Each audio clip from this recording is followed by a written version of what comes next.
we must know how we ourselves are made.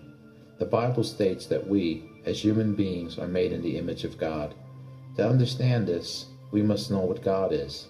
The Bible states three immutable things about God. First, God is spirit. Second, God is invisible. And third, God is immortal. If we are made in His image, then we are spirit, we are invisible, and we are immortal. Therefore, when we look into a mirror, we do not see our real selves. We see only the body, our earthen vessel, in which we live. Since we are all made in the image of God, we would all be mirror images of one another without our earthly physical bodies.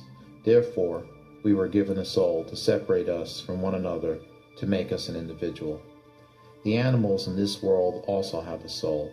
The only difference between their souls and ours is that our souls belong to the spirit.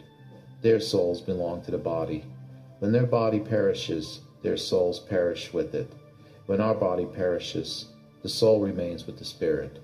When the spirit was lifted from my body, my soul came with it.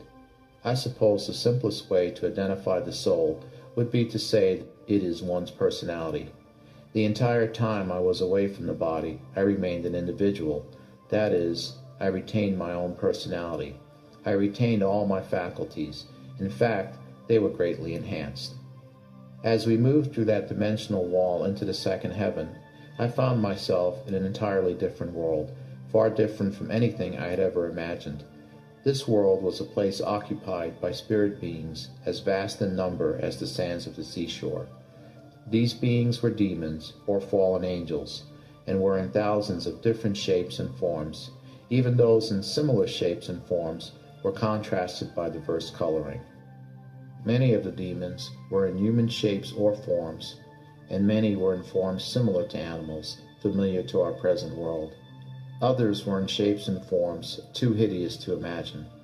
Some of the forms were so morbid and revolting that I was almost to the point of nausea. When I first arrived in the second heaven, I knew immediately in what direction I must go to reach the third heaven where God was. I don't know how I knew that, but I did. I also knew that if I was going to get my prayer answered, I was going to have to appear before God the Father in the third heaven.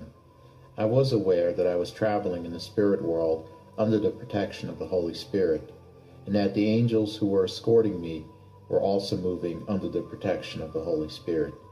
It might seem strange to you, the reader, that the angels needed the protection of the Holy Spirit, but remember where we were, the second heaven. The second heaven is the place where